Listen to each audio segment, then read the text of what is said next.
Sometimes you don't have a problem until you start looking at other people.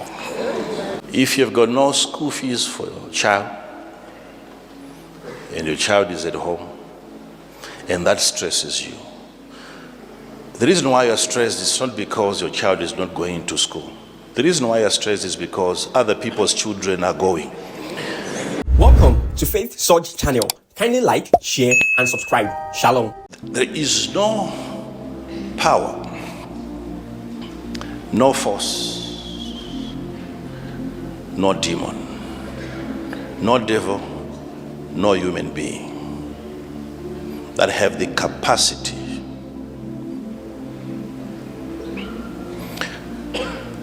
to stress you without your consent.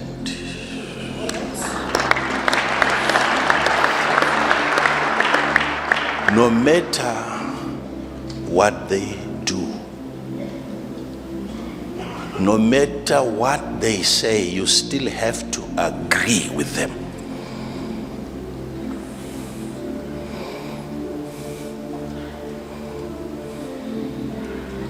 You have to agree with them.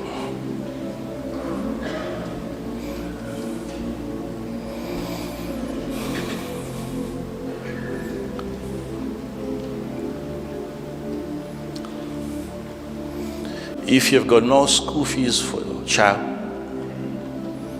and your child is at home, and that stresses you, the reason why you're stressed is not because your child is not going to school. The reason why you're stressed is because other people's children are going. That's the truth. If it was on holiday, you wouldn't mind. You wouldn't.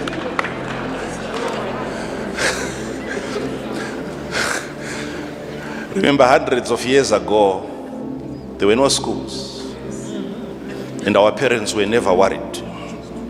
What worries you is when you start looking into other people's lives.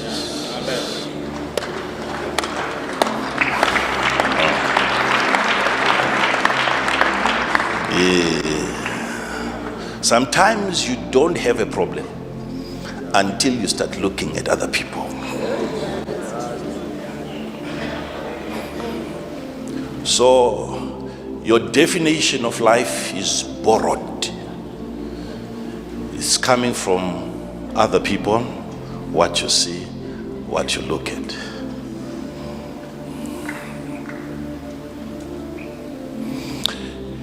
Even by the time that you get the money and the child is now going to school, God has given that baby intelligence beyond your imagination.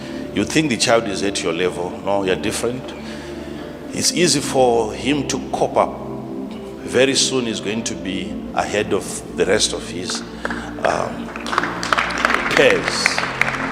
But it's not going to be easy for you to recover mentally.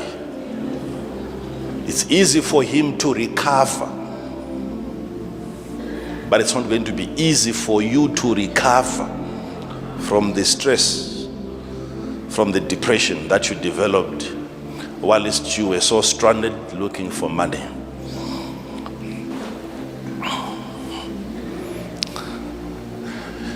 No matter what they say, no matter what they do, it is up to you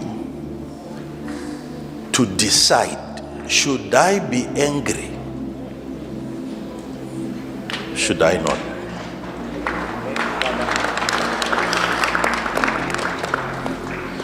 Should I even think about what they say? Should I think about it even twice? Well, let me give it 3 times. That's the maximum. Then you forget about it. Don't be bought out of God's peace.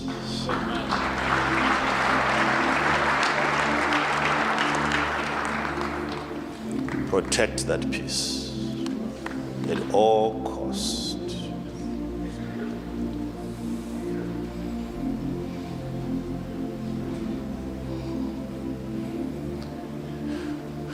When people find you enjoying your peace during a storm, they will wake you up. Can't you see that we are perishing? They will wake you up. Instead of coming and joining you and sleeping next to you, no, they will wake you up. Come into our chaos. So she's going to ask you, man, husband, she's going to ask you, you're quiet, schools are opening, you don't seem to be worried. What's happening?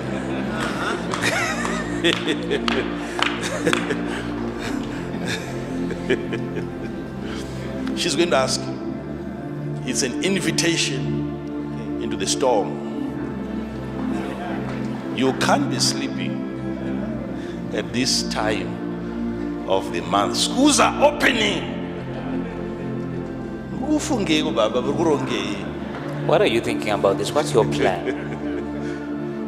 It's an invitation, right?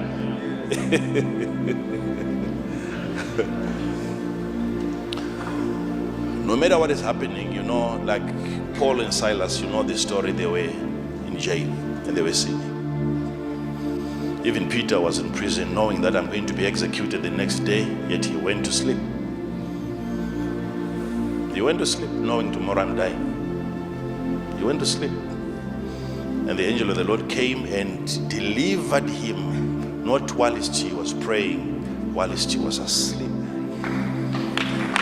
The kind of sleep that invites deliverance.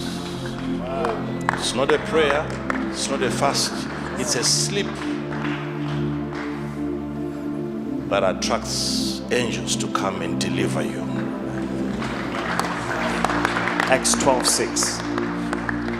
And when Herod would have brought him forth the same night, Peter was sleeping between two soldiers, bound with two chains, and the keepers before the door kept the prison. And behold, the angel of the Lord came unto him, and a light shined in the prison. And he smote Peter on the side and raised him up, saying, Arise up quickly.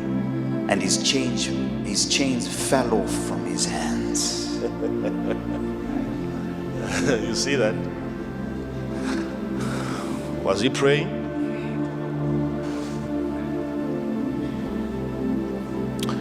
It's not that prayer is not important. He's actually sleeping because he had prayed.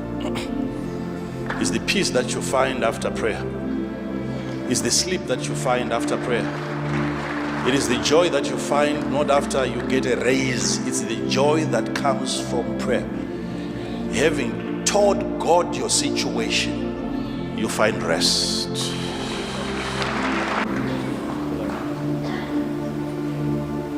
There is somebody right now in that same situation, yet is not going through the same depression that you're going through.